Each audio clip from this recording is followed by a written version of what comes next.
Viva está com o Hora da Verdade. A nossa convidada é a Luísa Salgueiro, é presidente da Câmara de Matosinhos e é também presidente da Associação Nacional de Municípios Portugueses, a quem agradeço a disponibilidade para aqui estar. Eu sou a Susana Madureira Martins, comigo está a jornalista do Público, Helena Pereira. Bem-vinda. Vamos começar pelos casos de agressões que temos vindo a assistir um pouco por todo o país. Tivemos conhecimento esta semana, por exemplo, do caso de uma criança nepalesa que foi agredida por outros menores numa escola em Lisboa. Há umas semanas do caso de violência contra imigrantes do Senegal no Porto. O que é que acha que está a acontecer e se estes são casos isolados? E também como é que as câmaras municipais podem responder a estas situações? Muito bom dia. Antes de mais, muito obrigada pelo convite. É um gosto estar aqui convosco neste programa.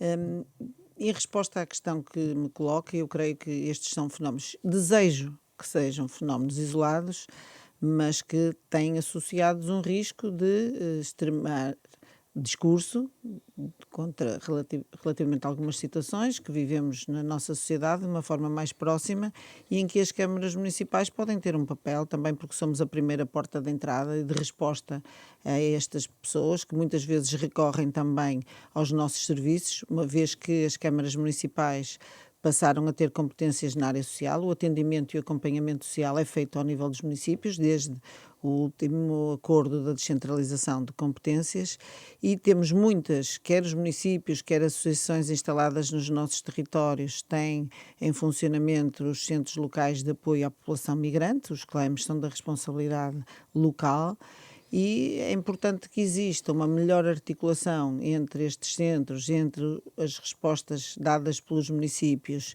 e a AIMA, para que as pessoas não aguardem tanto tempo. Muitas das respostas poderiam até, se assim for entendido, ser agilizadas pelos municípios, o que agora não acontece. Importa que o país deixe de assistir a situações como as que vemos diariamente, de pessoas que aguardam à porta dos serviços, que estão em condições indignas. Todos compreendemos a necessidade que o país tem de receber pessoas, de reforçar a mão de obra disponível. Nós somos um país acolhedor. A ministra da Administração Interna, em resposta a esta situação da criança nepalesa, dizia que, ou garantia que ia haver mais policiamento junto das escolas. Essa é uma boa resposta? Não, o policiamento junto às escolas é algo que já aconteceu há muito tempo. O programa da Escola Segura existe, está consolidado, existe uma rede de articulação entre os serviços locais e as forças de segurança. Não me parece que se responda a isto, acho que é mais importante a formação e a sensibilização das crianças, dos jovens que estão nas escolas, para compreenderem o respeito que devemos ter pelos outros e a diferença pela multiplicidade, do que propriamente a repressão com polícia à porta das escolas. Não é a minha perspectiva quanto à forma de solucionar estes problemas. Precisamos que as pessoas sejam bem integradas, que sejam tratadas com dignidade, que haja regras na entrada de pessoas das mais variadas proveniências e, sobretudo, eliminar as causas que fomentam este discurso racista e xenófobo que depois gera situações que eu espero que sejam pontuais, como aquelas que observamos nos últimos dias. E a AIMA foi um erro ou a extinção do CEF poderia ter sido feita de outra maneira? A AIMA foi uma instituição criada muito recentemente. Eu não acompanho as vozes que propõem a extinção da AIMA. Ela tem pouco tempo de vida. Importa é dar-lhe condições para que funcione. Nós não podemos andar de criação e extinção, criação e extinção de organismos. O CEF foi extinto pelas razões que se conhecem, pelos episódios graves que aconteceram. Foi necessário reestruturar o serviço. Todos estávamos de acordo que era preciso reformular a forma de trabalho nos serviços de fronteiras e acolhimento de estrangeiros. Foi criada uma nova instituição e eu creio que temos de avaliar o que está a falhar na AIMA. Creio que a escassez de recursos é evidente, tudo está em transformação, as solicitações e a demanda destes serviços cresceu muito e o importante é reforçar a capacidade de resposta da AIMA. Como eu digo, se for preciso, estamos disponíveis para perceber de que forma é que os municípios também podem ajudar neste tipo de respostas, porque estas pessoas vêm ter aos municípios porque precisam de habitação, porque precisam de um emprego, porque precisam de atestados de residência. As câmaras municipais e as juntas de freguesia aqui estão numa linha muito próxima. O nosso papel é de encaminhar as pessoas para a AIMA, aguardar os documentos para os quais só a AIMA tem competências, Portanto, o Os país municípios podiam ter outro papel aí, por exemplo? creio que sim, porque nós temos um papel relevante no Um acolhimento e papel, por exemplo, resposta na na facilidade problemas. de legalização e de documentação? Eu diria que na atribuição dos documentos relativos à nacionalidade, e isso é uma competência que deve ser centralizada. Deve ser o Estado, não, são competências de soberania que não devem ser passadas para os municípios. Mas, em algumas respostas que os municípios acabam por ser chamados a dar, nós devemos ter uma articulação mais próxima com as entidades centrais que acolhem estas pessoas, porque é evidente que se colocam questões relativas ao emprego, questões relativas à habitação, questões relativas aos menores, que acabam por ser as autarquias, mais em concreto as câmaras municipais, a responder. Portanto, a agilização do modelo parecia-me importante. Nunca olhámos para estas soluções e creio que estamos no momento certo para fazer. No pacote da habitação aprovado na semana passada pelo Governo, as câmaras, os municípios vão ter um papel mais central no problema da habitação. Ficou satisfeita com estas novas regras? Este é um aperfeiçoamento, uma tentativa de aperfeiçoamento do Mais Habitação. Traduz a centralidade que o Governo dá ao tema da habitação. Para nós é importante, porque estamos confrontados neste momento com a fase decisiva de concretização das estratégias locais de habitação, que estão assentes nos municípios. Nós temos dificuldade em executar os recursos que temos disponíveis, que vêm sobretudo do financiamento do PRR, mas que requerem aprovações por parte do IRU. O IRU não tem capacidade de resposta, tem sido um constrangimento. Portanto, vem agora ser proposta, ainda não sabemos como vai ser materializada, todas estas intenções que foram anunciadas na semana passada precisam de ser vertidas em documentos, em textos legislativos. Portanto, nós aguardamos, a Associação Nacional de Municípios aguarda que se desencadeie o processo legislativo em que vai ser ouvida, vai ter a ocasião de dar parecer, e como se vão materializar estas medidas. Por exemplo, é proposto que haja a possibilidade de ser assinado um termo de responsabilidade por parte dos municípios que dispensa a aprovação por parte do IRU. Mas nós não sabemos como vai ser concretizado. Os autarcas não vão poder assumir pessoalmente estas responsabilidades, como se compreende, de que forma é que o Tribunal de Contas olha para esta medida. Se houver falhas, nós vamos assumir a responsabilidade para iniciar uma empreitada, para dispensar a aprovação do IRU, e se depois houver falhas no processo, quem assume essa responsabilidade? Seguramente não podem ser os presidentes de Câmara a fazê-lo. Acha que não é execuível? É uma boa intenção, mas não é execuível. Não sei, pode ser execuível, depende da forma como seja materializada. Não sei se é uma responsabilidade do município, dos eleitos não pode ser, porque senão nós não vamos assumir essa responsabilidade, obviamente. Nós já tivemos a ocasião de reunir com o Sr. Ministro Castro Almeida sobre este assunto, transmitimos esta nossa posição, que foi bem recebida pelo Sr. Ministro. Agora aguardamos pela materialização destas medidas, de que forma que elas se vão verter nos diplomas legislativos necessários. E também sobre a preocupação em torno do trabalho do IRU, em relação O IRU foi assoberbado de trabalho, não estava preparado, não havia estrutura tão forte quanto necessário face ao enorme volume que teve de satisfazer, de pedidos. Ficou bloqueado, mas tudo depende da aprovação do IRU. Portanto, o IRU está em reformulação. Nós esperamos que haja ou possibilidade de o IRU responder rapidamente ou outros mecanismos, porque, se caso contrário, não vai ser possível executar as verbas do Plano de Recuperação e Resiliência que ainda estão disponíveis, nem vai ser possível disponibilizar o número de fogos que está previsto. Neste momento, não é desejável que, por exemplo, haja uma mudança de caras e de responsáveis do Instituto de Habitação e Reabilitação Importante Urbana. é que o IRU responda, esteja oleado a responder rapidamente e que encurte os tempos que tem neste momento de resposta às candidaturas que lá estão pendentes e também à própria construção, que é da responsabilidade do IRU. O IRU responde aos pedidos de aprovação. Os problemas das internos câmaras podem também municipais. bloquear isso, não é? Compete à tutela verificar o que se passa no IRU. Nós só queremos uma resposta célere e competente. Preferia que fosse o IRU a conseguir dar resposta.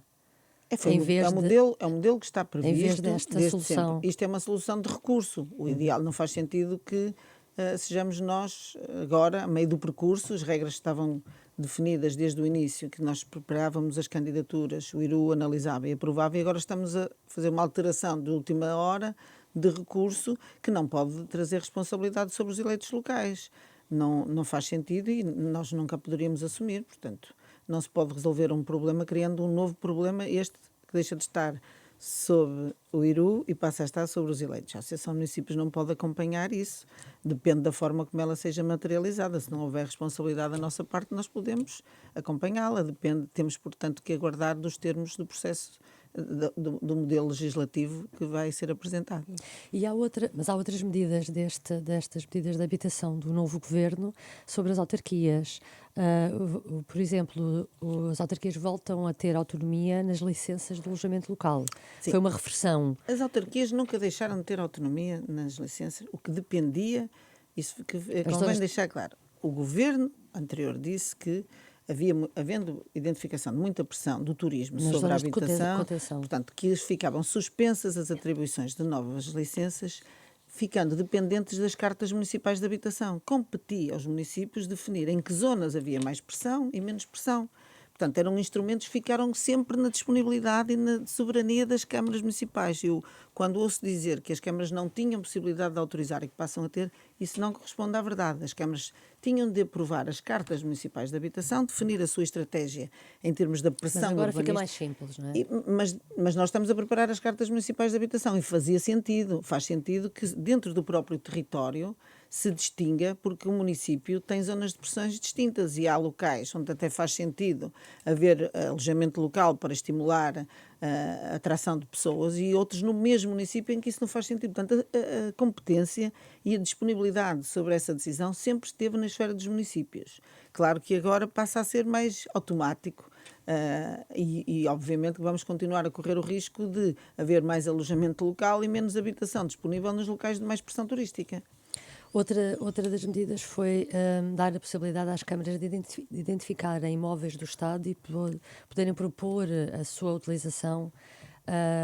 E esta é uma medida Isso nova. é uma grande novidade, porque os imóveis do Estado já tinham sido alvo de transferência de competências para os municípios ao abrigo da Lei Quadro da Transferência. Mas aqui foi apresentado como que as autarquias estão mais atentas, assim, pressionam aqui diz o semi-automático. Como é que isto se vai operacionalizar? Porque nós temos normalmente de articular com a Estamo, que é a entidade que gera o parque de imóveis público, e não é rápida esta operação. Portanto, é uma intenção, mais uma vez... mais um anúncio. É uma vontade, é uma medida que vai no sentido certo. Deixar de haver imóveis que estão devolutos e que sem utilização por vezes há décadas e que podem entrar no parque público através do investimento municipal.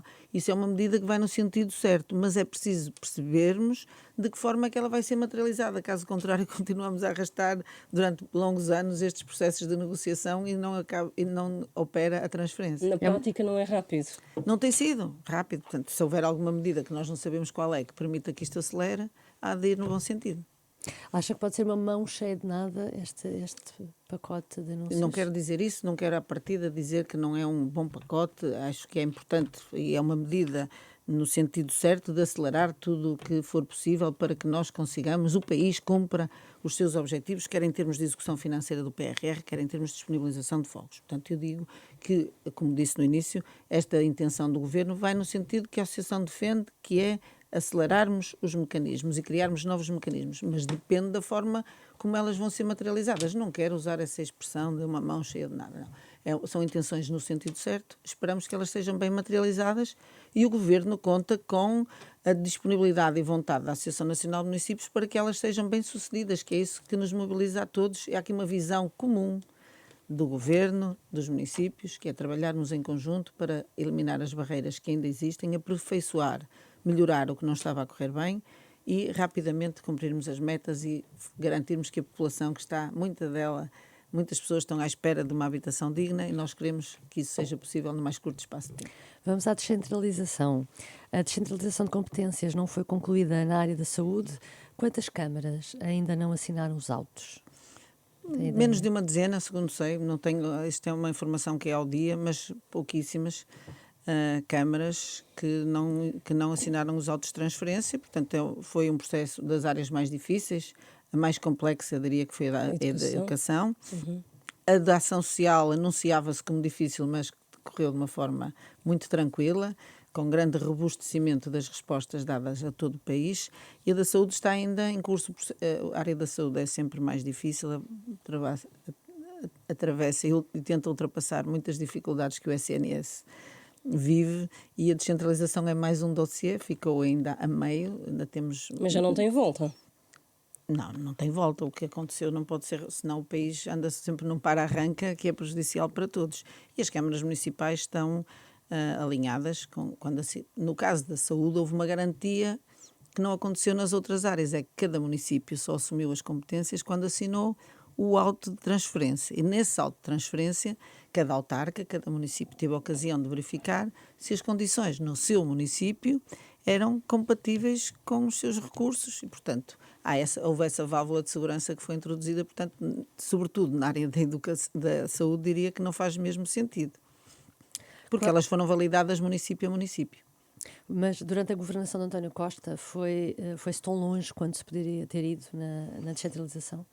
A governação do governo de António Costa foi feito. interrompida subitamente e o processo estava numa fase decisiva, acelerou muito, até neste mandato autárquico, demos passos decisivos e de grande relevo, determinantes e transformadores do processo, mas foi interrompido inesperadamente.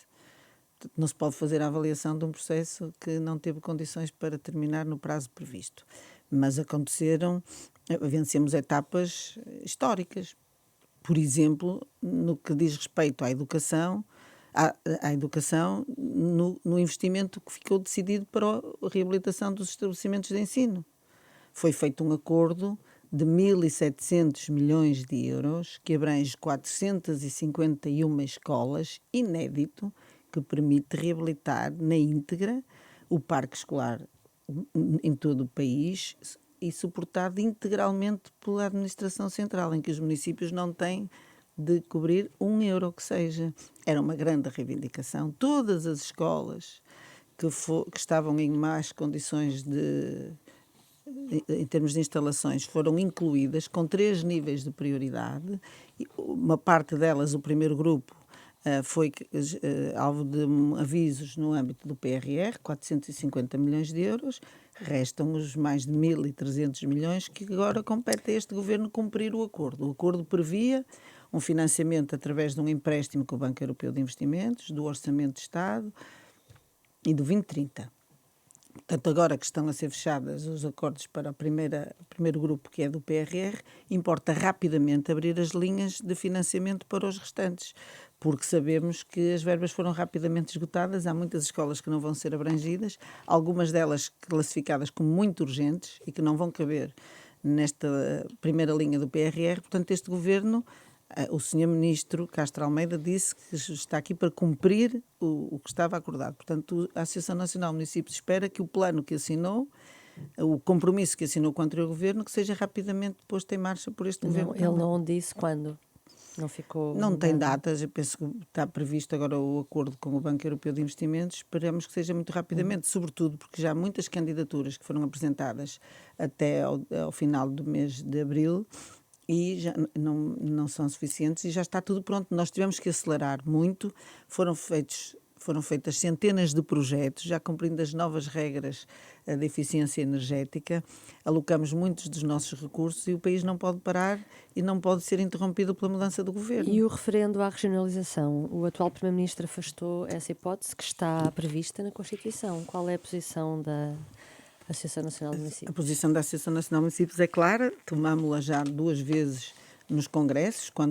No congresso em que fui eleita, foi um momento feliz sobre o tema da regionalização, porque quer o Sr. Primeiro-Ministro, quer o Sr. Presidente da República, no congresso, consideraram que o ano 2024 seria o ano acertado para se realizar o novo referendo sobre a regionalização. Havia um alinhamento entre os 2 maiores partidos, PS e PSD estavam de acordo, e, portanto, havia condições políticas do quadro dos órgãos de soberania, Assembleia da República, Governo, Presidente da República, de acordo com a possibilidade de se avançar com a regionalização.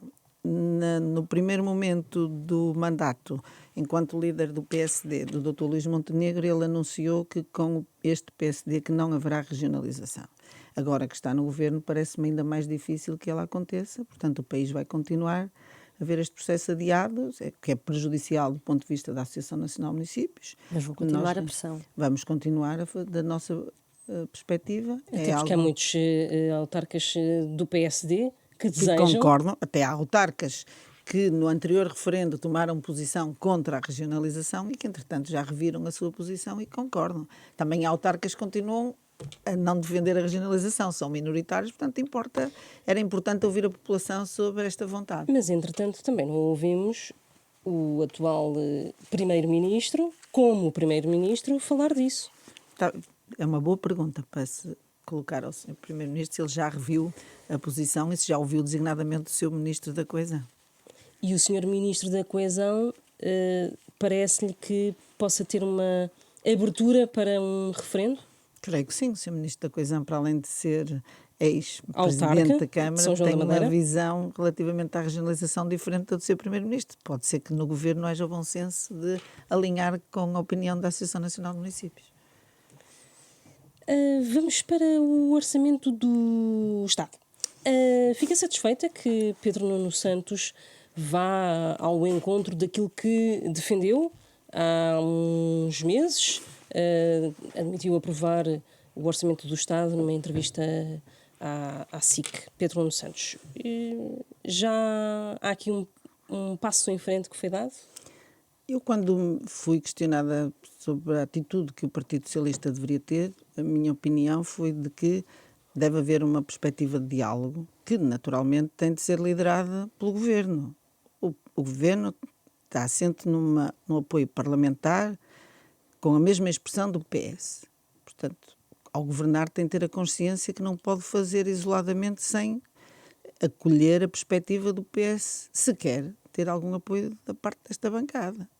Portanto, o que eu disse é que fazia sentido conversar e garantir que algumas das medidas que o PS aprovou, a bem do país, possam ser vertidas no Orçamento de Estado. E eu vejo que, recentemente, o secretário-geral do meu partido, que eu apoiei, tem a mesma opinião. É o natural, nós temos de ter... Mas sentiu-se mais confortada? Não é confortável, não procuro conforto, mas revi-me mais nestas palavras. E quais é que seriam as consequências de não haver um orçamento do Estado, uma proposta, não é, para as autarquias? Acha viável viver em duodécimos ou o caminho teria de ser a dissolução pura e simples do Parlamento? A gestão em duodécimos é desaconselhável. Nós temos muitas medidas em preparação, é preciso rever designadamente as posições remuneratórias da função pública, temos investimentos dependentes do Orçamento de Estado, portanto não é uma boa medida, mas isso a Associação Nacional de Municípios terá de respeitar, mas não me parece, sobretudo para o país, que fosse conveniente haver uma dissolução da Assembleia da República a escasso tempo de vigência deste governo, mas que não é recomendável, o país não deve assistir a um novo processo eleitoral em breve e, portanto, se tivermos de governar em duodécimos, será desaconselhável, mas é um dos cenários possíveis. Em relação ao novo aeroporto de Lisboa, já há uma decisão tomada esta semana, Alcochete foi a escolha, é a melhor decisão para... É a decisão que a Comissão Técnica decidiu, que já tinha sido proposto várias vezes. Portanto, está na altura do país avançar, e se essa é a decisão certa, o que importa é não esperarmos mais e garantirmos que o investimento avança e que o país vai ter um novo aeroporto para servir, a partir da capital, todo o território. Acha que vai haver contestação por parte de algum município a esta localização? É natural que haja, já houve várias propostas, há municípios que se vão sentir preteridos, mas há um interesse nacional a cautelar e aquilo que for melhor para o conjunto dos municípios deve ser a proposta a validar, que é o que está a acontecer. A partir de ontem, o secretário-geral do PS já teve a oportunidade de vir apoiar esta decisão, portanto, há um grande consenso político em torno desta proposta e desta vontade. O mais importante neste momento é avançarmos e não aguardarmos por mais opiniões. A Comissão apresentou uma proposta, tem validação política, avancemos. E acha normal que o Governo não adiante custos sobre esta obra? Tem de adiantar. Foi escolhida a localização preferida, ou no momento seguinte tem de se fazer os cálculos e as condições em que o investimento vai ser feito, Mas esses naturalmente. cálculos, sim, esses cálculos já deviam ter sido feitos para serem apresentados durante aquela apresentação E eu do Ministro? estimo que alguns cálculos estejam feitos. O Sr. Primeiro-Ministro quis marcar a agenda política, fazer Ou este foi para não anúncio estragar o consenso? rapidamente, e a seguir fará essa apresentação. Espero que não curte espaço de tempo. O Governo precisa de marcar a agenda política, acho que foi essa a vontade do Sr. Primeiro-Ministro, fazê-lo rapidamente. E, sobretudo, perante aquilo que têm sido as propostas do Partido Socialista, é isso? É um espaço que não se pode deixar de ocupar e foi feito também com este anúncio. É o horror ao vazio da política. Não existe vazio na política. Em relação à Santa Casa da Misericórdia de Lisboa, tenho alguma curiosidade em saber a sua opinião. Tem trabalhado, de resto, ao longo da sua carreira profissional com diversas instituições de solidariedade Muitas. social, sim. Como é que tem acompanhado a situação da Santa Casa, sabendo do seu passado e até como autarca e presidente da Associação de Municípios? Bom, o meu percurso é muito ligado à área social, trabalhei com imensas instituições do setor, nunca diretamente com a Santa Casa da Misericórdia de Lisboa, porque está muito dirigida ao município de Lisboa e não tem grande impacto no restante do país. Vejo como uma decisão precipitada por parte do Governo, com o afastamento que fez da doutora Ana Jorge, que tinha havia um percurso na Santa Casa da Misericórdia que era importante avaliar e corrigir, e estava a ser feito. Portanto, foi uma interrupção do processo que teve um rosto como sendo responsável pelo que vinha acontecendo ao longo dos anos na Santa Casa, mas é uma atitude, é um estilo que não aconteceu só na Santa Casa, que este Governo tem marcado este primeiro tempo de exercício de funções que o Governo esta tem estado a atitude. fazer saneamentos políticos? Tem estado a tomar decisões precipitadas, focadas em pessoas, quando o mais importante são os dossiês que as pessoas têm de tratar e o impacto que eles têm na vida das pessoas. Não é apenas afastando ou mudando os rostos que nós vamos resolver nem os problemas da Santa Casa, nem da PSP. É preciso olhar os problemas com mais profundidade e não apenas fazer a mudança de cadeiras. Há um buraco de 100 milhões de euros na Santa Casa de Lisboa. Por si só, não justifica essa exoneração de Ana Jorge? Imagino que a pessoa que se siga à doutora Ana Jorge não vai tapar o buraco. É preciso perceber a fundo o que se passou, quais foram as causas, e a senhora Presidente da Santa Casa tinha condições para vir a fazer se tivesse tido tempo para terminar o processo em que estava envolvida. De reabilitação, de reformulação, de reestruturação. Isto é o retrato da situação das instituições de solidariedade social no país? Não, de todo.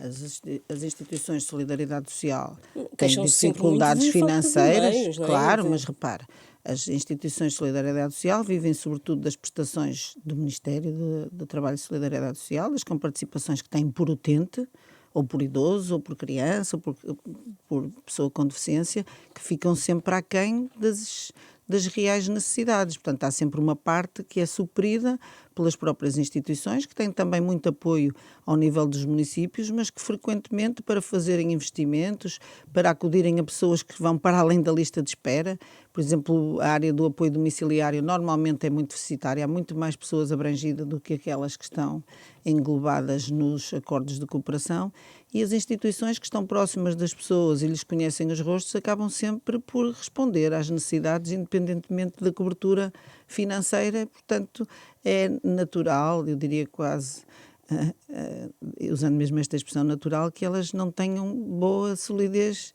do ponto de vista financeiro, porque acodem a muitas necessidades que não estão cobertas com receitas garantidas. E como é que se socorre a Santa Casa da Misericórdia de Lisboa, tendo em conta que até tem, por sua conta, os jogos, não é? Como é que se socorre? Como é que o Estado pode socorrer? Ou como é Eu não que... conheço em profundidade Certo. a situação da Santa Casa, não sei as causas que levaram a este déficit e, portanto, não me sinto habilitada sem estudar para dar uma opinião, como haverá quem esteja em condições de o fazer. A Associação Nacional de Municípios não conhece o que se passa, nem eu pessoalmente, e, portanto, não estou habilitada para responder. Imagino que essa seja a pergunta-chave, como se resolve, mas eu não estou em condições de lhe responder. Temos eleições europeias a 9 de junho. Há ou não atrasos na preparação destas eleições por parte dos municípios? Os municípios têm a responsabilidade habitual de preparar os locais de voto, as assembleias, organizar os membros das mesas. Este ano há uma diferença porque pela primeira vez os cadernos eleitorais vão ser desmaterializados, portanto são todos digitalizados e é necessário ter uma Contratar pessoa, uma série de informáticos, não é? em cada mesa de voto tem de haver uma pessoa com conhecimentos informáticos. Não tem de ser informáticos, tem de ter conhecimentos de informática. Também já fomos reduzindo a exigência do perfil destas pessoas. Quem tem a responsabilidade de organizar o processo no recrutamento, inicialmente era o Ministério da Administração Interna, que fez um acordo com o Instituto de Emprego e Formação Profissional, reuniu com a Associação Nacional de Municípios, que, por sua vez, trabalhou com os municípios, foi ainda com o governo anterior que o fizemos e, portanto, preparamos o processo. Quando terminou o prazo para que o Instituto de Emprego e Formação Profissional nos indicasse as pessoas que estavam habilitadas para estar nas mesas, esse número ficou muito aquém das necessidades. E, num segundo momento, foram as próprias autarquias que, junto das suas comunidades, foram recrutando pessoas com está o agora esse perfil. processo? Está praticamente Não vai haver sanada, falta? não me parece, faltavam há dias, a Secretaria-Geral vai-nos mandando a informação e há dias faltavam poucas pessoas para suprir as necessidades. Portanto, eu diria que à data de hoje vejo com otimismo a possibilidade de nós Acredita que vai termos correr tudo. bem este voto e mobilidade? Vai ser a primeira vez em Hoje europeias? já acredito, não sei. Aqui há algumas semanas não acreditava. Melhorou bastante o processo. Tenho agora o receio que, espero que não venha, da cobertura de rede em alguns locais. A rede de internet é disponibilizada não pelos municípios, não pelos locais, mas pelo Ministério. Vão ser linhas criadas especialmente para este ato. À partida, a garantia que nos dão é que estará tudo operacional. Há algum receio, sobretudo em alguns locais em que a cobertura é mais difícil. Espero que corra bem. Da parte dos municípios... Não podem ser reforçadas, a rede não pode ser reforçada entretanto. O Ministério da Administração Interna está a tratar de que tudo fique em dia do ponto de vista digital para que a operação funcione bem. Ou vai haver urnas abertas até mais tarde? Pode haver esse risco, não é? Para já, compensar? não temos identificado essa necessidade. À data de hoje, com os dias que ainda faltam, acho que estamos a trabalhar no sentido que o ato eleitoral possa correr da melhor forma. Acho que é importante avançarmos no sentido da digitalização dos cadernos, das pessoas poderem votar noutros locais, mas como é uma experiência, estamos sempre... Mas há essa possibilidade de o horário da votação até poder ser estendido? Não foi colocada essa hipótese, porque não temos identificado nenhuma necessidade à partida que o justifique. Uhum. Em relação às autárquicas, há eleições no próximo ano, em 2025, se tudo correr bem. O PS detém a maior parte das câmaras, mas há centenas de municípios socialistas que têm presidentes a cumprir o último mandato. Isto cria um problema ao Partido Socialista de encontrar gente e, sobretudo, depois o que fazer aos que saem. Não é uma dificuldade, é uma oportunidade. Vamos ter ocasião de valorizar o trabalho que estes autarcas todos do Partido Socialista têm feito, quase todos 3 mandatos, e dar oportunidade para que novos protagonistas surjam. O Partido Socialista tem muitos quadros bem preparados que estão à altura de suceder para voltarmos a ganhar eleições nos municípios onde temos exercido o poder, mas também temos a oportunidade de ganhar outros municípios que têm sido liderados por outros partidos e que também estão em fim de mandato. Não são só os presidentes de Câmara Socialistas que mudam, há muitos presidentes de Câmara do PSD que também terminam agora funções, portanto há um novo período que abre novas oportunidades. É importante rejuvenescer ou renovar, não estou a dizer em termos etários, também dar oportunidade a pessoas novas para ocuparem estes cargos. Houve tempo para preparar novos protagonistas, portanto espero que seja um modelo, um momento para lançamento de novas lideranças políticas que o país também precisa. E a tendência de maioria das câmaras para o Partido Socialista pode virar em 2025? Em tese, tudo pode acontecer. Do que eu conheço, creio que temos condições para manter as câmaras, maioritariamente as câmaras que são do Partido Socialista, que se mantenham sob lideranças socialistas. A nossa perspectiva é de ganhar câmaras que não têm sido do Partido Socialista e alargar o número. Está a pensar em câmaras... Não estou a pensar em nenhuma não? especial. Sim. Vai ser de novo candidata à Câmara de Matosinhos? Tenciono, se puder, tenho essa vontade. E espera que seja Pedro Nuno Santos o líder do Partido Socialista por altura das autárquicas em 2025? Espero que sim. O partido está organizado. O Pedro Nuno Santos mereceu um grande apoio do eleitorado socialista. Teve um bom resultado nas legislativas, face ao cenário em que estávamos. Portanto, há todas as condições e não convém ao Partido Socialista mudar de liderança. Espero Acha que que seja se- o Pedro Nuno Santos a ser líder na altura das autárquicas. E imaginemos que o PS viabiliza o próximo Orçamento de Estado. Acha que isso pode ser um momento de fratura do PS? Não, essa decisão terá sempre de ter pressupostos razoáveis, escrutináveis, demonstráveis. Portanto, acho que o Partido Socialista, se optar por por uma decisão dessas, se manterá unido em torno dessa decisão que o Secretário-Geral e a Direção e os órgãos nacionais entendam. O Presidente da República poderá vir aqui a fazer uma pressão para que isso aconteça? Acredita que, nessa altura, Marcelo Rebelo de Sousa também possa pressionar para que o Partido Socialista viabilize o orçamento do Estado? O Sr. Presidente da República tem como missão garantir o bom funcionamento dos órgãos e garantir a estabilidade. Acho que fará diligências que lhe considere dentro da sua esfera para que haja essa estabilidade democrática.